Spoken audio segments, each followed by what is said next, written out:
Hello and welcome to the Total Soccer Show and welcome to the start of the Premier League. My name is Daryl Grove and I'm joined by the man who just watched the start of the Premier League season with me. His name is Taylor Rockwell. Hello. Hello. I have thoughts. You do have thoughts. You sound awfully cheery as well. Yeah. Yeah? I mean, it's a win. A win is a win. I'm a United fan. 3 points is good. All right. It was Manchester United 2, Leicester City 1. Everyone knows you're a Man United fan, but again, you are very capable of neutral analysis. Fair?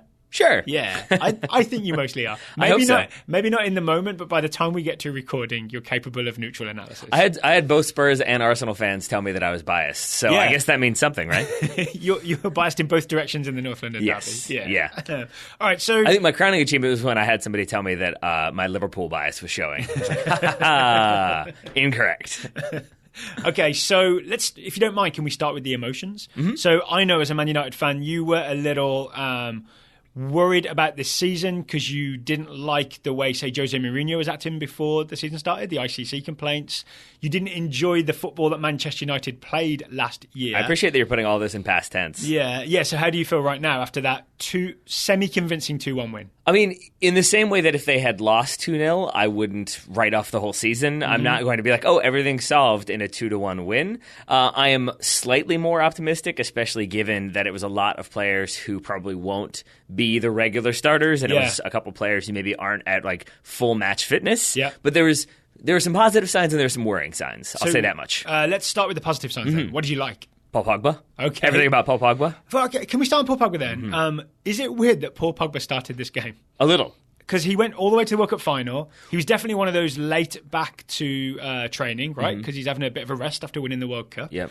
I really thought maybe a substitute appearance today, maybe not even in the matchday squad. He started and played like 80 minutes. This is one where, like, this is going to be a little bit roundabout, but when we talked about this, I thought he might start this game. And I think at the time you correctly were like, I don't know, he's like coming back, he hasn't had much training. And you kind of talked me out of it very quickly. But the reason why, and I failed to articulate it at the time, the reason why I thought he might start today is because he's Paul Pogba and because it does feel like he wants to continue the momentum of winning the World Cup. There's this narrative of why can't he do it for Man United? What are Man United doing wrong? What's Mourinho doing wrong? Oh, so you're saying like he's raring to go, raring to prove I the point? think so. Yeah. It felt like maybe, and the fact that he comes out as captain, the fact that he that was a surprise kind to of me. fought off Alexis Sanchez to take the penalty. Did we not know that he was going to be captain? I did not know. I'll say that interesting. much at least. Maybe people more in the know may have, but Yeah. I was surprised by it. All right, while we're on Paul Pogba, let's talk about the makeup of Manchester United's midfield. I think Sure. that's long been the thing, right? A lot of people would say that Jose Mourinho, Manchester United, not getting the best out of Paul Pogba. I liked what I saw today. I saw a midfield three of Pogba left centre, Fred right centre, and then Pereira, the youngster-ish, deep central centre. Yep. I think Matic replaces Pereira long term, but I think this is the shape of United's midfield.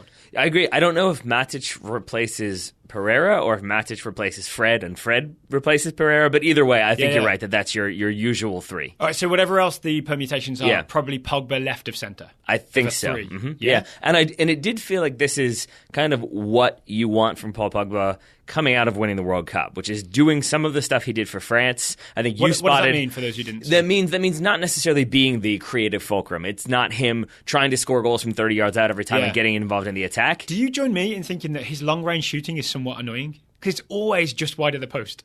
I know this is my bias. I have a hard time finding anything wrong with Paul Pogba. So no, I love whatever he does. I'll say as a neutral, I often feel like Paul Pogba shoots from like 25 yards out and it is never quite on target. It's always it's close enough to be impressive, like, oh, that was good technique, but also it was 3 inches wide. All right. That happens a lot for me. I don't disagree with that, but I'll say this as a United fan then, that Paul Pogba doing that is not the last person I want doing that for Man United. Like, there are many other players who also do that for them that I think I'm less patient with when they try to do it. All right, but I sidetracked us. You were saying that we saw Pogba doing some of the things he did for France at the World Cup. I think he had the most successful take-ons, the most successful dribbles of any Man United player. So he's Are still you looking at stats, or is this for the eye test? Those are stats. Okay. So he still is getting involved in the attack. He's still having those moments of creativity, but he's also sitting deep. He's blocking off options. He's patrolling. He's letting, I think you spotted in the lead up to the penalty in the second minute. It's Luke Shaw making that run down the sideline, but it's Paul Pogba kind of dropping into the space between midfield and where Luke Shaw would be. Yeah. Getting that ball, he's not- splitting three players to play that ball in. And when he plays that ball to the advancing Luke Shaw, this chances to win the penalty kick. Yep. He's not very far forward, right? Paul Pogba's maybe on the halfway stripe, as we call it in America sometimes. I feel like an 80s coach calling it the halfway stripe. Do we? I've heard older Americans say it. Right. You know what I'm saying? Don't let me in with your people. I don't know who you're associating with. I'm talking about your people. But anyway, yeah, you're right. He puts that ball, it's got a packing stat of +3. Right? Yeah. It's down a very narrow alleyway or corridor that's right down the middle. Now you're just using corridor just to try to make it sound more British after you said stripe. I see what you're doing here. Just say hallway. Hallway, yeah. But you just put it down a very narrow alleyway. There you go. That's probably a better one. Yeah. An alleyway in a very old city where the buildings were built close together. See, there we go. Now you're back to it. No, and I think to set Luke Shaw free. And it's that variety that I think makes him such an important and potent player for Man United, because you don't know if he's going to sit back. You don't know if he's going to charge forward. Would you say he was impotent? No, I would not. He was very potent, especially with that penalty kick. Yeah. I was so terrified that he was going to miss that, especially with his weird little shuffle run up that took 45 minutes. But will you go through this with me chronologically? Sure. Okay, so we've talked about the Paul Pogba pass that sets Luke Shaw free. Yep. I really think that's an important moment and an important play and a good sort of reminder of what Paul Pogba can do from deep, right? Which may be his best asset and his future. Luke Shaw. This is a big moment for Luke Shaw too, right? This is the left back who broke his leg.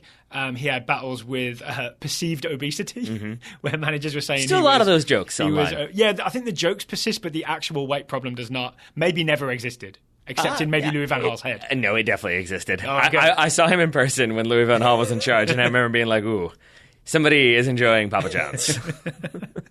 But he's back and he's in shape and he's starting this game at left back, partly because Ashley Young's tired from World Cup stuff, but this is his chance, right? I really like what he did here. Luke Shaw got forward. His eyes said, "I'm crossing this to the far post. Yep. Everybody look, I'm crossing this."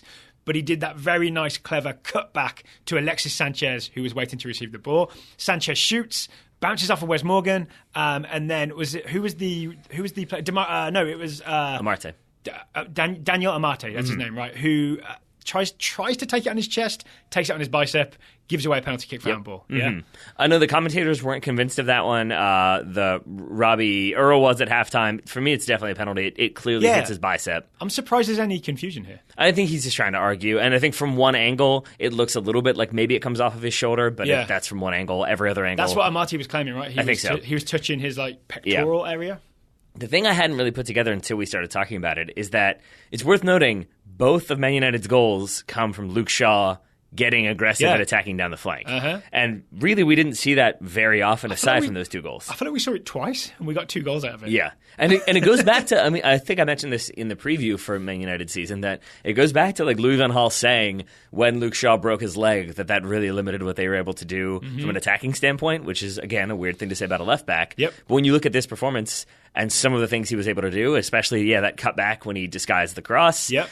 It makes me wonder if maybe he was a bit more important, and maybe Ashley Young should be a little bit concerned. I think that's possible. Can we talk about Amate for a second? Sure. Why did he reach his arm out in this manner? I think it's because he as you said, I think he was trying to take it on his chest. He was trying to take it with his right pectoral muscle, and then I think just misread a little bit. And he was, I think, trying to do that, thrust the chest forward, put the arms out, and because he had the arms out wide and just misread it a little bit, it hits off the bicep. So even though he was not trying to use the arm, there are angles where it absolutely looks like he is trying to use his bicep to redirect the ball. Like he's trying to clothesline the ball. But I think that's it. He just misreads the deflection. I would also say, because it... or block, I guess. It's an Alexis shot, hits Wesley Morgan.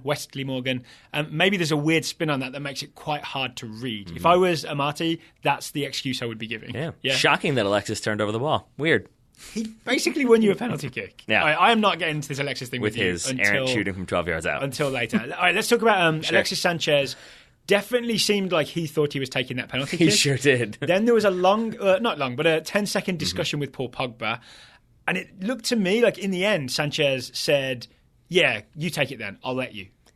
I think it was, yes. I'm trying to read the body language, which is not my expertise. No, it just felt like I'm trying to think of a good analogy that doesn't have a negative connotation, but it just felt like a person being like, "I am 100% doing this," and the person who was kind of trying to debate being like, "Yeah, okay, I'll let you do it. I totally agree with you. And now that I realize there's no way I'm going to win this."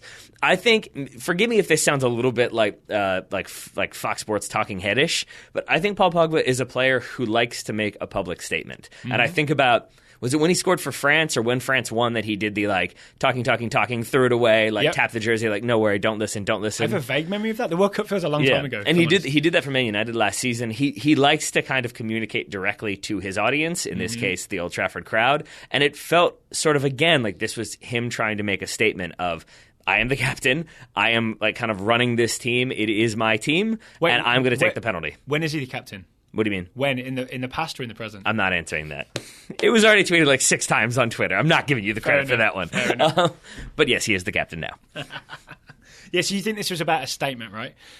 But isn't possibly the statement, I'm a bad teammate, I'm denying Alexis Sanchez the penalty kick, which it seems we have all pre-agreed that Alexis Sanchez is taking. Because there's no way Jose Mourinho sends his team out and says, we don't know who the penalty kick taker is, argue it amongst yourselves if we win a penalty, right? Yeah. There was definitely a designated kicker. Mm-hmm. I mean, there was. To use another American phrase. And in my opinion, I'm not sure that is an American phrase. But I think if you watch it, it's Sanchez definitely gesturing to the center of his sternum as if to say, remember it's me? Yeah. We've established it's me. I was very expensive last January. Yeah, and I would be very curious to know, and to that I'm sure Pogba would have responded, so was I, the summer before. I would be curious to know what they communicated about. Obviously, they did the La Liga mouth cover, so we won't be able to read the lips. I'm sure they will come up with a story. I'm sure it will be like, oh no, he was just giving me advice on how to take it. But I am fascinated by not actually what Sanchez said, because I think he is the designated penalty taker. That's a new sitcom on NBC. But I wonder, I guess drama. It's a drama that gets a pilot and then is cancelled. There we go. I don't know why that made me laugh so hard, but it did. But I think Sanchez definitely said that. I'm wondering what Paul Pogba said. I'm hoping it was more than just no, it's mine. I feel like we're spending too long on this, so I want to move us on. But my basic read on this is I think Sanchez says, yeah, take this one, but they're mine in the future. That could be. My guess is that Sanchez recognised the statement that Pogba wanted to make to start the season and maybe thought it's better to not have a big argument, to let him have this moment. Let Pogba start the season with a goal. That's better for everybody. But I'm going to take them throughout the other 37 games, or maybe even one later today. I'm taking the rest of them. I hope. Have your moment, then it's back to me. Because I did see him gesture like a yes, but then also point back to himself in a way that said, yes for now, me in the future. I hope that their communication is that open and good that it's okay, well, you can have this one, but in the future, I plan. Because I feel like what that gesture might have also indicated was, I'm supposed to be doing this, but I'll let you do it. I guess time will tell. To the spot. I'll be honest, as a Pogba admirer, I was very nervous by the slow jogging run-up because it had a bit of the Zazas about it. You know what I'm saying? Yeah. It was silly run-up and then a weird miss, and then it all looks terrible. Yeah, and Schmeichel guessed right. It's also the case that it was a goofy run-up with an inch-perfect finish. Yeah. That kind of... Which is the most important part, balanced out, a little bit. But it really was, because, Schmeichel guesses right. Schmeichel's got the big hand, as we saw in the World Cup. He can definitely knock a ball out of bounds, and he's not able to get to it. You make it sound like he has just one big hand and one tiny Donald Trump one. That's pretty much how it works. All right, so after the goal, this is when I think you got frustrated as a Man United fan. I got frustrated as a viewer of Premier League soccer. It seemed to me that Manchester United very much went safety first and thought, we'll let Leicester come at us, we'll get men behind the ball, and we'll try and hit them on the counter-attack. And the game really slowed down for me, and all the attacking talent that Man United had didn't get to express themselves in the way that I would prefer to see them express themselves. I don't disagree, but I disagree. Because you're absolutely right that is what they did, but that isn't what frustrated me. I think it makes sense. Again, go back to France in the World Cup. If you've got that early goal, it makes sense to sit back, try to stretch the opponent, try to get them to commit too many numbers forward, then you hit on the break again. The frustrating thing for me was that it felt like United, when they would get the ball back, they gave it right back to Leicester, so much so that I'm knocking over my coffee. It felt like they didn't... Here's why I think that happened, is because I think they were focusing too hard on counter-attacking. Like every time they got the ball back, it was meant to be quick pass out to Sanchez through ball for Marcus Rashford to run onto. It was meant to be like a rapido counter-attack, as opposed to we win the ball back and then we possess it. Well, that's the problem I have with it. But I'm okay with that, Rapid. Like, I think that counter-attack makes sense. If that's how you want to break, if you've got the numbers, it makes sense. But that first pass to Sanchez, twice, it went went right back to a Leicester player, a 10-yard pass. Yeah. That was the thing that I found really frustrating and confusing, is how this is clearly what they've drilled, this is clearly what they've been practicing. So the fact that they really struggled to even play out once they got the ball back, that I didn't fully understand. I think it wasn't helped by the directness of Marcus Rashford. So that is a problem, right? I want to talk about this. I find myself very, as an England fan, watching him for Manchester United and for England, I'm very frustrated with Marcus Rashford always trying to make something happen. Yeah. Never just being satisfied with holding the ball up and laying it off. He's always going to try and turn, or he's going to try and get in behind. Or I think he's always thinking like 7 steps ahead to him scoring, as opposed to let's just do the very basic thing here and I'll just drop this ball back to Fred. Yeah. You know what I'm saying? And I think that really showed that any time there was a counter-attack, he never once slowed it down and let Manchester United have possession. I don't know if that's a Rashford thing or a Jose Mourinho thing. I mean, I'm inclined to think it's a Rashford thing, and only because it doesn't make sense to me to have your entire team set up to play a certain way under Lukaku and then have it be, okay, do the exact same thing, but this time he's going to run. Like, I understand that Marcus Rashford is very quick, but it didn't feel like he was executing the game plan that he was instructed. I'm not saying he was the only one. I'm not saying that he was the problem here. I think there were other problems for United that made it sort of have to go direct, but it felt like a strange approach, especially because if you want to do that once or twice to try to stretch them, I'm good on that. Yeah. But there were so many moments when United would try to play that ball in, and he was already running away and looking for the ball behind, so that the defender just stood there and received the ball. So here's my basic frustration, not just with Rashford, but I think with Jose Mourinho and the whole Manchester United approach is, despite the quality Leicester had on the field, I want to talk about Leicester in a second, so we're very United focused right now. Man United had the better players on the field. Man United, percentage-wise, mostly have the better players on the field when they go out to play any Premier League opposition, but they refuse to just take possession of the ball and keep it. Yeah. At 1-0 up, I really think that it would have been more pleasing to my eye. It would have been more effective for Man United to get the ball back, not try and just take our chances on the counter when we can, but just control the ball, keep the ball for long stretches. That was the frustrating thing to me. That's never the idea.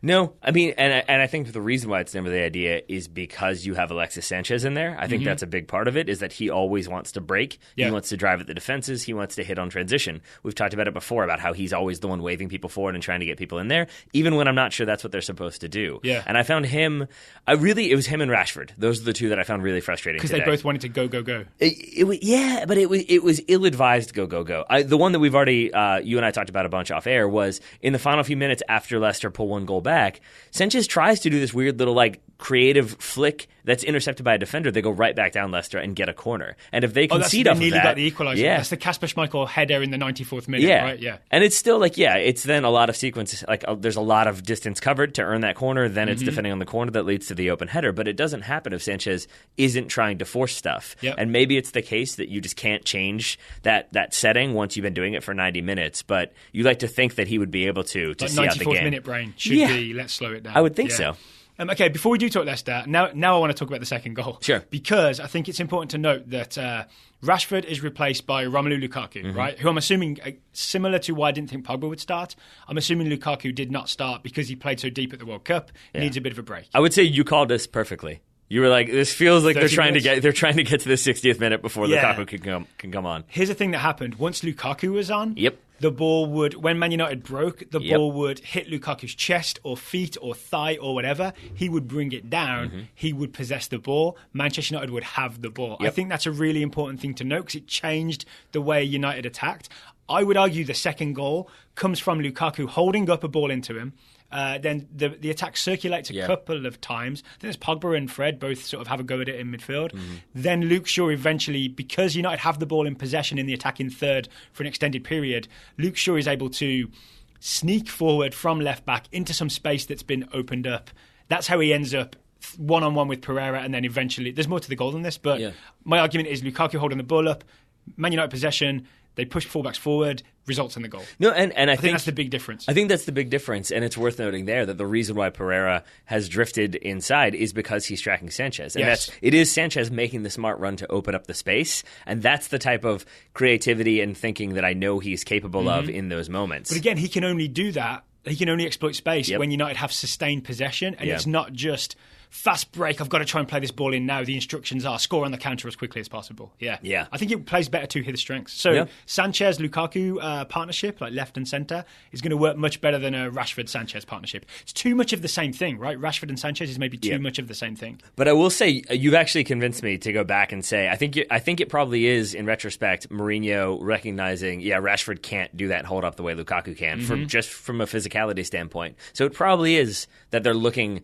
to play Rashford in, and then they can run off of his runs, and it can kind of be that everybody trying to defend a streaking Rashford, leave space for like Sanchez to come inside. There's a drop off, there's a shot there. So I guess that probably is what they were going for. Okay, there we go. I just don't think it worked as well. No, it did not. Can we talk about the Luke Shaw goal as well? You can see how it will work in the opposite of Lukaku holds it up the entire game, and then Rashford comes in for the final 20 minutes with a tired defence. So either if United are desperate and really do need to just try to get forward all the time, or if United are ahead and maybe hoping to hit on the counter. Now let's talk about Shaw. Let's talk about the Luke Shaw goal. First of all, I really like the late run from Luke Shaw into that space. So, as you said, Sanchez has gone to the centre. Pereira, the right back, the new Leicester right back, has followed him for the most part, and he's very aware, so he's left a hole at right back. Gazelle, I think that's how you pronounce it, is the new Leicester Algerian right winger who's supposed to replace Mahrez but is much taller. I think is the best way to phrase it. Sure. It's his job to at least keep an eye on Luke Shaw, right? Yeah. And I think he turns his back on him for just a little too long. I think he does I'm kind of defending him. Oh, but Pereira has seen him. I'll just go central and I'll make sure that I'm not the one who gets posterized at the end of the sequence. And what happens is, Pereira is the one that gets posterized because it goes over his head. But I think it's because Pereira is rushing over to meet Luke Shaw because he'd been over trying to take care of Alexis Sanchez. Yeah, right. I mean, none of Pereira's this is on doing Gazelle's job at this point. None of this is on Pereira for me, but not least because it's also then miscontrolled by Luke Shaw. So you could almost make the argument that Pereira streaking across, puts Luke Shaw out of it, so then he has a bad touch. He's just very quick to react to it and get on the end of it. It is an accidental touch, right? Oh, this thing where Luke Shaw clips it over Pereira was Luke Shaw trying to bring the ball down. Yes. Not flick it up. Yes. Yeah? 100%. Right. But like you said, credit to Shaw for the quick reaction to make the most of his bad touch. Very quick, yeah. And then a clever finish, I think. As Kasper Schmeichel's coming out, he just knows to knock it low into the corner and beat Kasper Schmeichel. Yep, and he does. And he celebrates, and the whole team celebrates with him. Yeah, you replayed. I was quite confused why you wanted to rewatch the celebration and see who came over first. Was there some significance to the order of who celebrated fastest with Luke Shaw? No, that was just me enjoying the fact that Eric Bailly was like the third person there when he was clearly one of the farthest away when that ball went in. So I think he is the happy-go-lucky fellow that everybody rallies around. Eric Bailly. But it was worth noting that everybody came over and it was an extended celebration and there were lots of hugs for Luke Shaw. That definitely makes me think that even if he's not like the most popular guy in the locker room, he might be, but it definitely speaks to he is part of that team and they were all very happy for him to get his first professional goal, but also sort of maybe excise some of those demons. I would put it at 60%. Hey, we scored the second goal. It's 2-0 in the 80-something minute. We've almost definitely probably won this game. And 40%, yay, Luke Shaw, finally things have gone right for you. Yep. That's my ratio. Yeah. Okay, we've gone heavy on Manchester United. We should talk about Leicester City. They do score. Jamie Vardy, off the bench. I think he was injured towards the end of the World Cup, so I think he's coming back from something as well. Has one terrible miss where he got in behind the Man United defence. Yeah, the volley. After a cross came in. And then he has this moment where Pereira, the right back, he cuts backwards, crosses with his left foot to the far post. It looks like it's just gone too long and it's drifting out. It bounces back off the post and Vardy is able to head it in. Yeah. Is Eric Bailly at fault for this? Because he's the defender who was with Jamie Vardy. Yes and no, I would say, because I don't think his positioning is very good. He's very squared up to the play, and he's just allowed enough distance there for Jamie Vardy to be running in an aggressive way, if that makes any sense, whereas Bailly is sort of having to react to it and change his positioning. That said, I mean, it is a badly hit cross that is, 1 inch from deflecting off the post and going out for a goal kick. Yeah. There's not much you can do as a defender, and I think if he were overly aggressive in trying to get back into position, he probably knocks over Vardy, and then you've got a yellow card and a penalty. I think Bailly's thinking that this ball is just bouncing out of bounds, and he's there's no need to chase it, and it's kind of a bit of bad luck that the post bounces it straight back to Jamie Vardy's forehead, right? Yeah. The thing that was probably slightly more disconcerting, specifically for Man United fans, I should say, was just that this was, for that cross for Vardy, again, it was by sort of having to drift central because he was trapped between two different Leicester players, and I think that's because Lindelof had stepped a little bit, and this was the second time that it happened. So there were several different moments in which it was clear that this was a preseason squad for United. That's interesting. There was one in the first half when Darmian was a yard deeper than everybody. I think that was the Iheanacho shot that went just wide. It's because Darmian was deeper than everybody. There was just those moments of sort of everybody not being on the same page for United's defense that will almost certainly get ironed out in the next couple of weeks. I've got a theory. I'm not sure I hit this hard enough during our Premier League preview shows that the first 2 weeks of the Premier League are going to oddly feel like half pre-season, half real. Not because of the effort the players are putting in, but because of the personnel that start the games won't feel fully first choice. Like, for example, Rashford starting over Lukaku today. And also some people are going to have like heavy legs or tiredness, or like a short pre-season means they're not quite mentally on it. I think that you're going to see a lot of that in the first couple of weeks just because of the closeness to the World Cup. Fair? You ready for my weird conspiracy theory? I was going to say always, but I'm just going to say yes. I feel like there's a chance that if the window goes until the end of August, some of the players from Manchester United don't play today. Because Mourinho is that type of person because now the story publicly is that Ed Woodward and the board said, no, we're not signing your transfers. We're happy with who you have. They're going to cost too much money. Work with the squad you have. And I do feel like in seasons past, Jose Mourinho would play a weakened team, lose, and then complain that they lost because he hasn't got the players he wanted. And the fact that he can't get any more players, I feel like that's why we saw Lukaku for the final 30. I can't say I'm willing to go there with you that's fine. That deep a conspiracy. You think he'd sacrifice points to make a point? Yes, I do. Yeah? Jose Mourinho? I think Jose Mourinho would sacrifice many, many things to make a point. Okay, to switch to Leicester, but also to Man United's defence. During that period where United were definitely getting men behind the ball, definitely behind the halfway line, and just hoping to score on the counter, mostly first half, early second half, Leicester got themselves a few chances.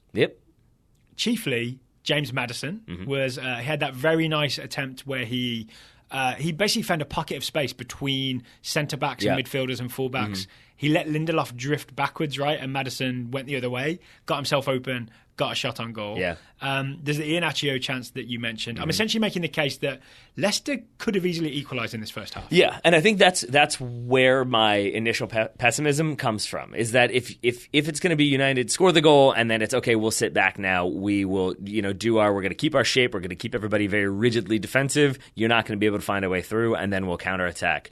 Fine, it's not the most electrifying soccer, but it's still logical soccer. But then when it is these moments of like Darmian's too deep, or there is a pocket of space and Maddison is there, Iheanacho gets the shot off in the second half, Vardy could have had two. So I mean, it feels like that's when it sort of is like, ooh, but you're not even doing that. You're not doing that lockdown defending. So then what are you doing? Well, actually, wasn't this a statistical complaint that a lot of people had about Man United last year, is that they probably should have conceded more goals, but David De Gea rescued them? I think we saw a bit of that again today. So even though they won 2-1, this feels very much like same old for Manchester United in terms of last season compared to this season. Yes. Yeah? And I think one more thing, as like this is definitely a United-centric feeling, is that you go back to like the Fergie time, the days of Alex Ferguson, and it always felt like those final 10 minutes, that's where United are just going to dominate. That's how it's going to be.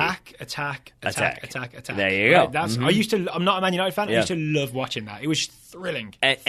And that was the thing that was the most telling in those final few minutes, is that I legitimately thought Leicester were going to get a second. I was like, here we go. They're doing it again. They're conceding those late goals. Yeah. And that's the thing that is still sort of disconcerting to me as a United fan, is that it still doesn't feel like they've got that, this is our game. They're like, we are not losing this game. We're going to keep possession. We're going to frustrate the opponent. We're going to make it happen. Instead, it was Alexis Sanchez tries to do a weird little shuffle pass. It gets intercepted. One of his several turnovers. I think he led the team with the most turnovers. And then Leicester had that opportunity. It just still doesn't feel kind of locked down. What do you make of Eric Bailly's performance? Because I'll tell you, I was, apart from the goal that was conceded, where you can maybe argue he should have tracked Vardy or should have realised where that ball was going or something, I thought he was really good. Oh, yeah. I thought he very quickly covered a lot of ground and snuffed out a lot of danger. But there's only one side tackle that I remember. The rest would just get there first and get the ball. Yeah. In this really, if I was playing against him, I'd be really worried in that he was just eating anything that came through. Like, he was dominating that backline. If I were playing with him, I would be nervous, because it's been so publicly made clear that they wanted another center back. And if you're Lindelof and you look at Eric Bailly's performance today, you think, well, they didn't want to replace you. So there's only one other person they wanted to replace.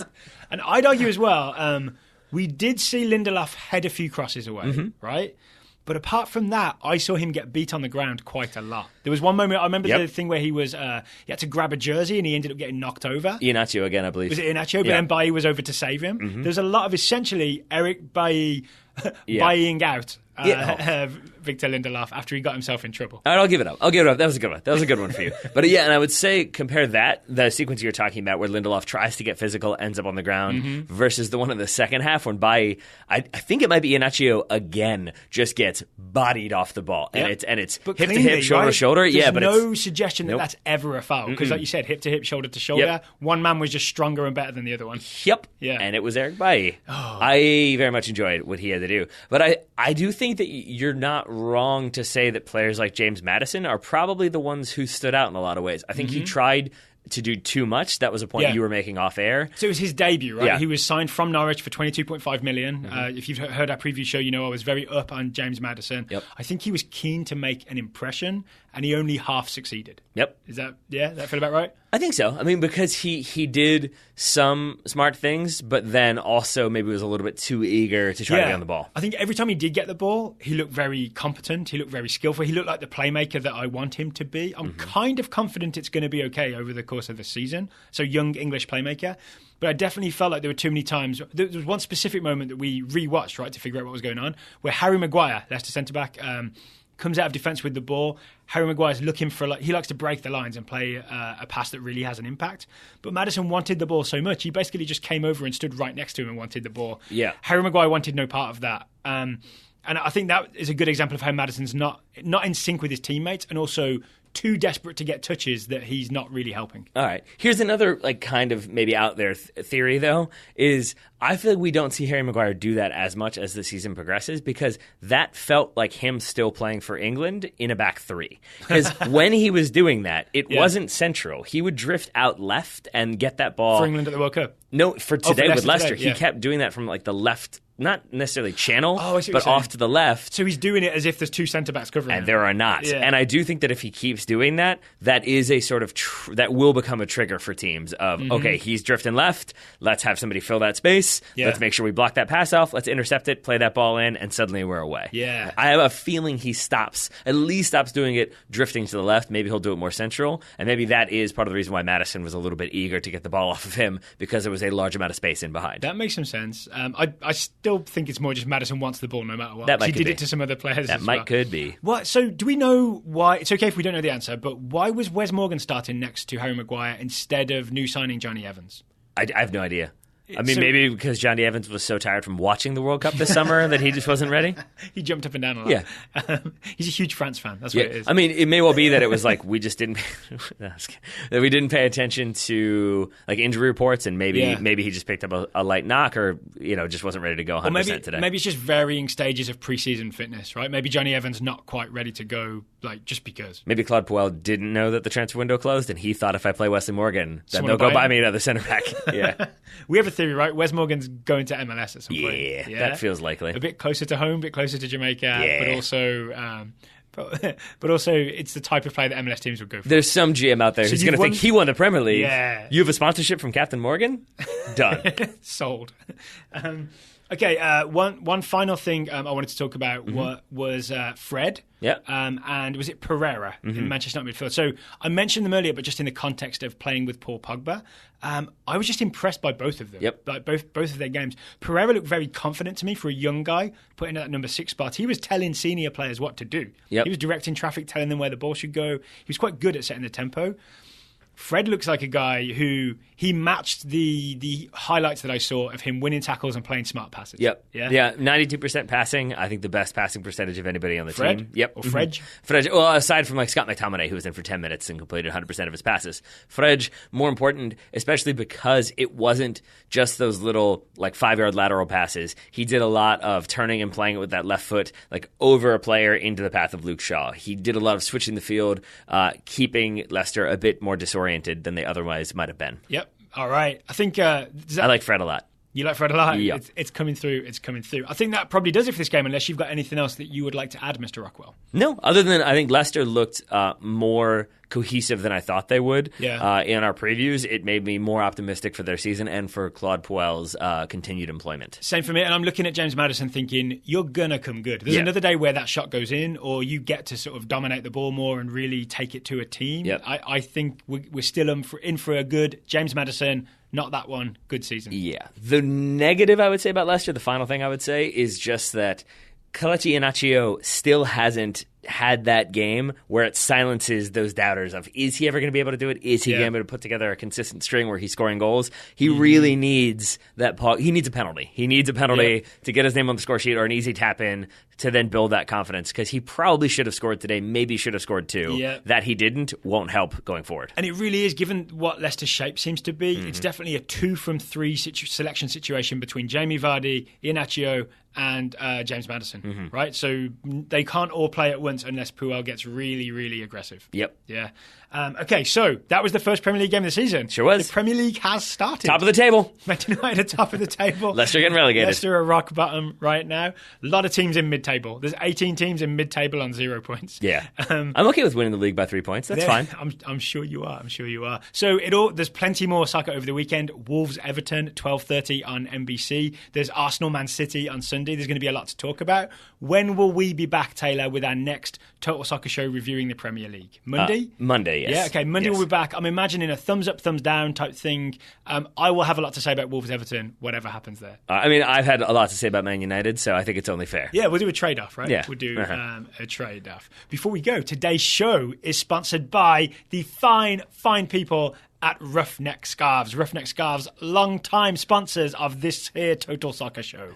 They sure are. They're the sponsors of the World Cup Comedy Tour as well. That Yes, lovely they were. custom scarf. Those are still available, but you can also make your own scarf if you so chose. You can. If you wanted to design a custom scarf and you could sell it to raise money for a non-profit or something like that, you can do that through Roughneck Scarves. We asked, if you were to design a custom Roughneck scarf to preview the Premier League season, what would it look like? Oh, boy. What did people say, Tyler? Lots of H's in there. Grey hair gaming. Grey hair gaming. I'll continue the trend. Big smiling faces of Pep and Klopp on one side, grumpy Mourinho on the other, hidden by smoke and mirrors. What's the smoke and mirrors about? I think just maybe that it's misdirection? Yeah, I think it's misdirection. Zach Lippert says his scarf would have George Mendes swimming in a Scrooge McDuck pool of money. Family Guy's established. Bad idea. Don't do that. Oh, because it just hurts when you laugh. Yeah, it just becomes one solid block of metal. George Mendes is full of euros. Yeah, exactly. Euro notes. Exactly. Or 500s. Or I believe, I could be totally wrong. This might have been a made-up story. I don't think it is. Or swimming on the beach of the island that Cristiano Ronaldo bought him, because I think that's real. Oh no. Yeah. That's not a pool of money. It's just money turned into a pool. Yeah. All right. What else we got? Jeff R. It would be very, very smooth and have ironing instructions on it because everybody's pressing. Don't worry, I'm qualified to be this lame. I recently became a dad, says Jeff. I assume lame is some sort of Americanism for have an amazingly good sense of humor. Is it possible that you already have children and you just don't know it? I hope not. Let's hope the answer's no. Costas Kaliagas says, absentee parenting. One side blank, the other side would say, in Poch, we trust, # come on you Spurs, or just use the same scarf as last year. Yeah, that works. Speaking of that, we should note we had several Spurs fans tweet at us that we forgot that Fernando Llorente is still a player. We did. Is that our fault or is that his fault? A little bit of both. Probably our fault. Probably should have been aware. I think I texted you this. I just read like 4 different stories that he might be for sale, and somehow my brain took 4 stories of might be for sale and thought, yeah, you know what, he's been sold. Because we had a long conversation yesterday about who could replace Harry Kane, and we couldn't really come up with a good answer. Maybe Vincent Janssen, maybe Dele Alli plays up front. But yeah, Fernando Llorente is the obvious choice for who could, in my opinion, temporarily replace Harry Kane, but maybe not permanently. True. I do feel bad that we forgot him. Maybe we should get him a roughneck scarf. And if you wanted to get... I don't want to pay full price, though. Well, then I've got good news for you. What's you don't that? have to, because if you use the promo code Total Soccer Show, all one word, at checkout, you can get 20% off your order. So that's go to roughneckscarves.com. Any scarf you see there, you can get 20% off with Total Soccer Show, all one word. The link will be in the show notes. All right, Taylor Rockwell, thank you for taking the time to watch the start of the Premier League with me today. Right back at you, buddy. Listeners, thank you for listening, and check back with us on Monday where we'll have lots more Premier League reviews just for you.